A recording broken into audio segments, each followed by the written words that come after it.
All right, ready? 3, 2, 1. And we'll get started here.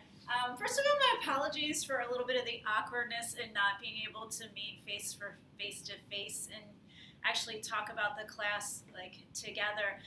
But we'll do the best we can here as things continue to challenge us and kind of keep us on our toes with the pandemic.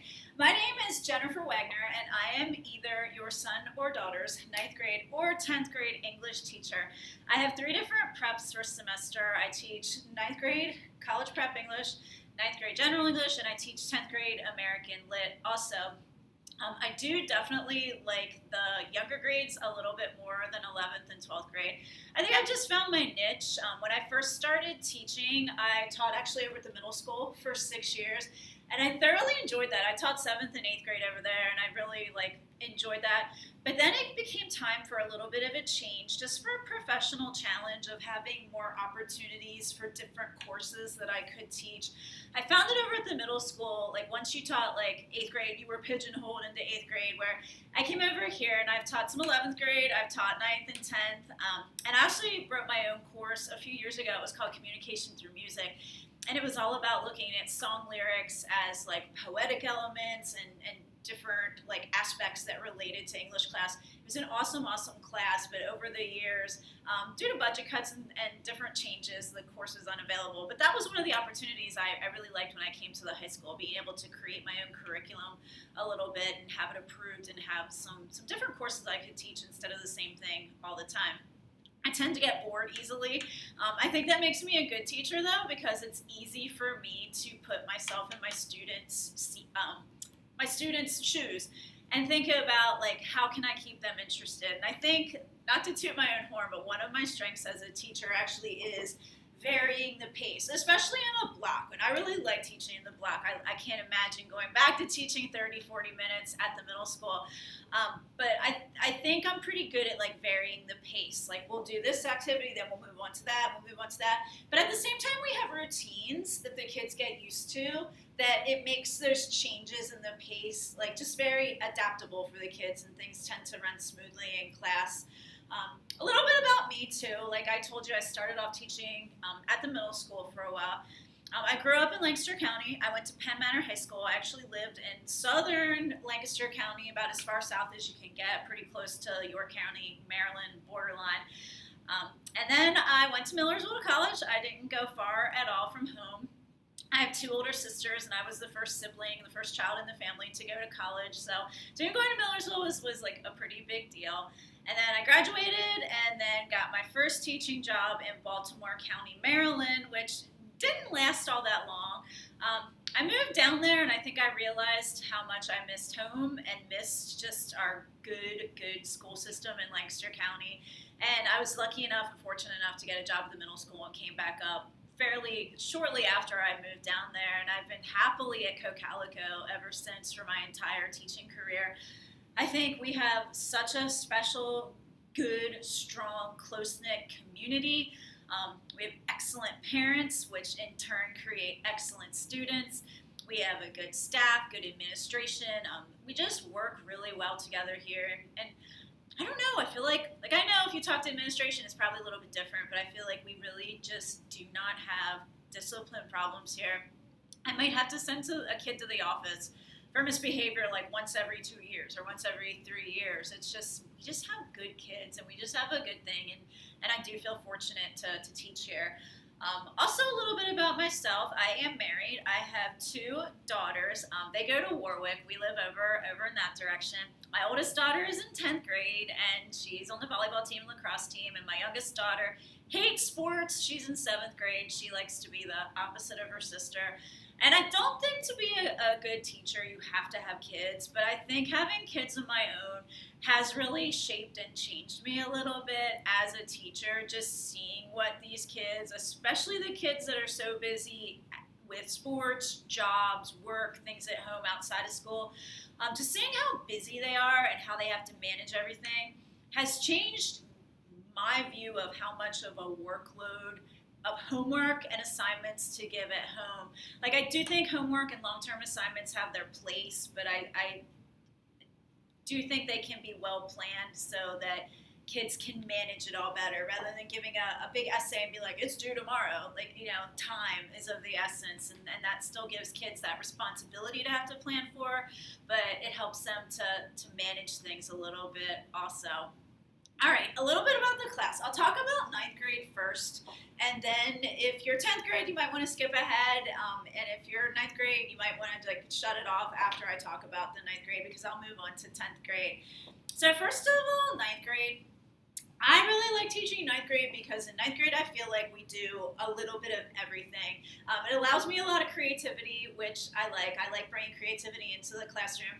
I think the basics are very important, of course, but I think creativity is a skill that more and more in our society should be valued and is needed to think outside the box a little bit in our jobs of the future. So 9th grade, it's not just like American Lit or Brit Lit. We can pull from anything and anywhere, and I really enjoy being able to do that. Some of the things we'll do in 9th grade, we have started with, and you may have either seen, it's a different version of the book, but you may have seen To Kill a Mockingbird, hopefully coming home, or heard your son or daughter talking about To Kill a Mockingbird. This is a pretty hefty book. It's 31 chapters. It does take us a while, a good chunk of time to get through. My one 9th grade class, we just finished it last week. My other 9th grade class, we're just a little bit over halfway through with it. So we'll start with To Kill a Mockingbird. We also read Macbeth in both of my 9th grade classes, and we act this out as dramatically as the kids want to. I know in 8th grade they read Romeo and Juliet, which is more of a love story, tragedy. Macbeth, there's not so much of a love story, but it is also a tragedy, and generally the kids do like reading it and acting it out, so we'll do those. Those are our two big books that we do together. And the kids also read choice books, which would be a book of their choosing that they're always reading. We start class, the first 15, 20 minutes of class every day, just by reading.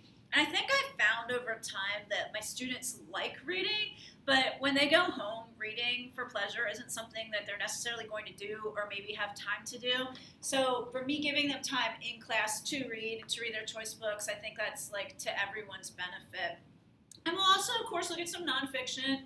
We looked at some articles along with To Kill a Mockingbird about unjust court cases and court cases in the past that have paralleled the court case in the book. And we'll do a lot with poetry also, and we'll read some short stories. My first block class tomorrow, we're going to be reading Cask of Amontillado by Edgar Allan Poe, so that'll be our first short story that we dip our toes into a little bit, which the students generally enjoy because they like Edgar Allan Poe. He's a little bit twisted, and they like that. As far as vocabulary goes, that's the next thing on my list here. We do have vocabulary pretty often. It kind of comes and goes in waves, though. The words that we study in 9th grade are either literary terms or they are words that come from Macbeth or To Kill a Mockingbird. They're not just words. I don't believe in just pulling random words out of the sky and be like, here, learn these words, and we'll take a quiz on them, and then you'll forget them a week from now. At least with words from the books that we're reading, they're words that the kids will learn, and then when they come across them in the book, hopefully light bulbs will go off and they'll be like, oh yeah, I remember that word and I know what it means. So that's what our vocab is. Typically we'll go over our new word list on a Friday, and we'll have a quiz on the words the next Thursday. But that's not every single week. You know what I mean? When we have times that we're not doing Macbeth or To Kill a Mockingbird, we might have some little breaks, so it kind of comes and goes. As far as writing goes, in 9th grade, we are focusing on writing a good 5-paragraph essay. Informative and persuasive, and we're also, to use the phrase again, dipping our toes a little bit into literary analysis writing, which is what they do a lot of in 10th grade. The nice thing about me teaching 9th grade and 10th grade is, I know in 9th grade, when I have my 9th graders in front of me, what they're going to have to do in 10th grade. So I like to be able to lay and to slide in that foundation a little bit of things that I know they'll see in 10th grade, where I can be, exposing them to it, at least in 9th grade, kind of getting them ready for it. We will also write some poems. We write journal entries. We've done some essay writing and, just little short answers in class also. As far as research goes, in my 9th grade college prep class, students will research a poet and prepare a presentation on that poet to the class, and they'll also write an analysis paper on the poem that their poet wrote that they're focusing on. Just to give you an idea of what some projects have looked like in the past, Here was one that was done on Robert Frost. So basically they choose a poem they want to work with from that poet. They look at it. They tell us some biographical facts about the poet. They come up with a few good questions about the poem, and they'll present to the class and ask the class their questions and try to get some feedback from the class. And I love it when we do that because the kids come up with really good questions, and then just to hear their classmates' thoughts on the poem and having a good discussion with me kind of just sitting on the outside watching and listening is pretty awesome stuff. That's when I feel magic in the classroom, and I love that. So that was one poster. Here's another one that was done on Maya Angelou. The same basic information on the poster, but you can see how they put it together. So that's the main research project we do in 9th grade. Also in my 9th grade college prep class, the students will have to give a 3 to 5 minute informative speech at the end of the semester. This semester will probably be around December, January.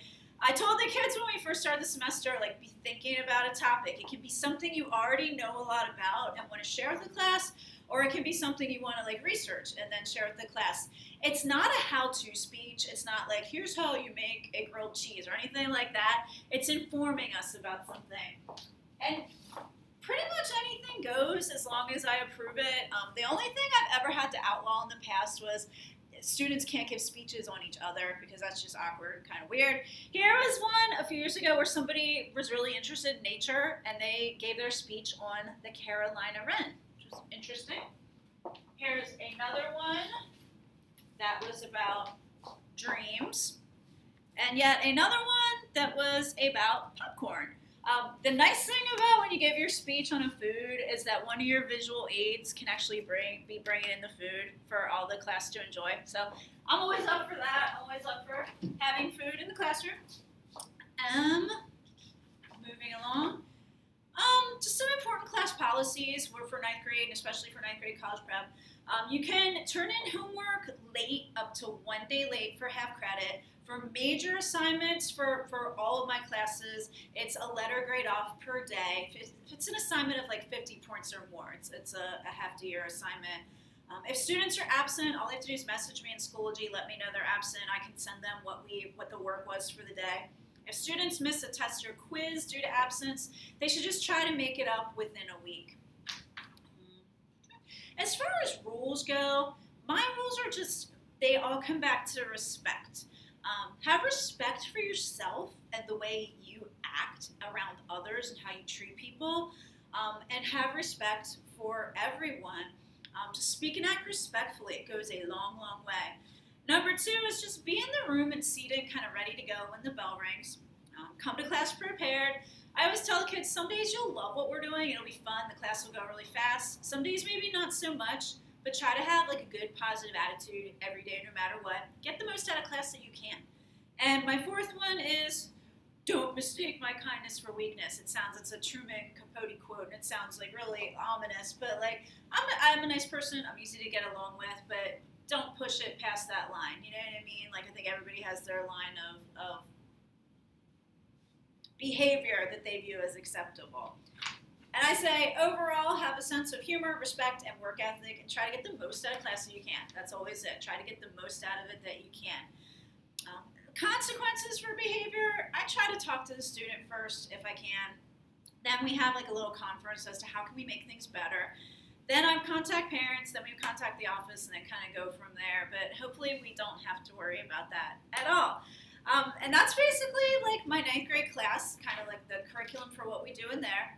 A little bit about, so if you're a 9th grade parent, thanks for tuning in. You guys can kind of tune out if you'd like to. My 10th grade parents, here's a little bit about what we do in class. In 10th grade, the main novel that we read together is The Great Gatsby, which is a great book. We'll do that a little bit later in the semester. We haven't done it yet, but Great Gatsby is our big one. Kids will read choice books, which is a book of their choosing. And I don't know if you'll be able to see this or not. Kids need to read at least one classic novel throughout the semester. So I have a cart of a bunch of different classic novels up here. They have to read at least one classic as one of their choice books. We will do this, and we'll read short stories, poems. The main thing with this class is it's American literature. So all of our authors are like American authors, and it's American literature. We do it thematically now, which is kind of nice. We used to teach this course chronologically, where it'd be like the Puritans, and then moving on to like the 1800s. But now we kind of mixed up the literature to teach it in themes. Like our first theme had to deal with, what does it mean to be an American? How is an American identity created? Why do people come to and want to live in America? Then we looked at lots of different pieces of literature that connect to those themes and those ideas. We'll read short stories, poems, nonfiction. Vocab is the same like situation as ninth grade. When we have vocab words, they will come from Great Gatsby, or they'll be literary terms. Now in 10th grade, a big difference is these 10th grade students have to take the Keystone exam at the end of the semester. So I really do try to hit the literary terms like hard in reviewing with them. So when they see on Keystone, how did the illusion in this poem affect its overall meaning, they won't be like, oh my gosh, I don't know what an illusion is. Hopefully they'll remember, and they'll be like, oh yeah, we talked about that like in the past, and this year Mrs. Wagner about what an illusion is. I can figure that out and I can answer it. So a lot of our vocab is, again, literary terms. Just, I try not to be a teacher who's always like, Keystone, Keystone, we have to get ready for the test, because I don't believe that's good teaching, but I try to, again, subtly weave it into what we're doing, even though it is Keystone, but I'm not always like, it's a Keystone. Like, kids don't need any more pressure in their lives than they already have, especially about taking a test. So, but again, the things they need are definitely woven in here. As far as writing goes, in ninth grade, we do a lot with, like I said before, the 5-paragraph essay. In 10th grade, it's a lot more of literary analysis type of writing. We did an essay earlier where we looked at a piece of literature, and the students had to pick out 3 persuasive techniques that the speaker used, and they had to write about like examples of those 3 techniques and telling how those techniques helped to get the speaker's message across. That's more what I mean by literary analysis writing, rather than a 5-paragraph informative essay about like your vacation in Florida or something like that. We'll also do some like creative writing class. Every Tuesday we write in a creative writing journal, because I do feel that is important also. We'll write a little bit of poetry. Sometimes students struggle with that, sometimes they love it, but I think it's good for kids to be exposed to it. As far as our research paper in this class, it will connect to the Great Gatsby. The students will read the novel, and then they'll come up with a thesis, like a statement that they'd like to prove about the book. And then they'll do the research and finding quotes and information from the book and from critical sources also that will help to prove their thesis. This will come at the end of the semester, and it's a pretty big undertaking because really these kids haven't written a paper like that before. So this is really their first experience with writing a research paper, I feel, where they're taking information from a book and also from critical resources or critical sources and blending it together to help to prove a thesis that they came up with. So that might be a little bit challenging, but again, we break it down and we'll work on like the intro, and then we'll work on this step and that step, and we do it step by step so it's not so like ominous. As far as speech goes, we don't have the formal 3 to 5 minute speech in 10th grade that students give in 9th grade, but there definitely are opportunities where the kids will be up in front of the class speaking. Same policies, if you were listening to my 9th grade spiel, homework can be turned into one day late for half credit. If kids are absent, they should give me any work that they owe when they come back. Try to make up tests and quizzes within a week. Pretty basic. And the rules, again, speak and act respectfully. Be in the room and ready to go when the bell rings. Come to class prepared. Don't mistake my kindness for weakness. Just general respect for one another. And of course, consequences, a warning, a chat, parental contact, office contact, and then, we'll go from there. But hopefully that will not be the case and we won't have to worry about that. A couple things that I do for like positives in my classroom. I do bonus coupons. You can earn a bonus coupon from either writing something that like knocks my socks off. Sometimes the students help me with technology because I'm not the most technological in the world. Like they might earn a bonus coupon for that. If a student does an assignment where they go above and beyond, they could get a bonus coupon for that. Sometimes we play review games. At the end of each marking period, like the bonus coupons that they earn are worth 2 points a piece, and they're added in towards they're entered in towards the student's total points. It's not like the student had an 80 and they had 10 points of bonus coupons. It would bring them up to a 90. It doesn't work that way, unfortunately, for my students. But the bonus points that they have would be added onto their total points that they have in Power School and the grade book. And it's not uncommon for students to rack up a lot of bonus coupons towards the end of the marking period or throughout the marking period. Then they turn them in at the end of the marking period, and it really can make a positive difference in their grade. I think that's all that I would normally say to you guys if you were able to come to a back to school night. If you ever have any questions concern anything, please don't hesitate to contact me. Emailing is probably the best way. I'm not a big phone person. I don't know, growing up I was, but as an adult, even before cell phones and technology kind of made talking on the phone outdated, I've never really been a phone person, but if you need to call me, you can. But email would definitely get a quick response from me. And again, don't hesitate if you have any questions or concerns. And thank you for tuning in, and thank you for watching my video.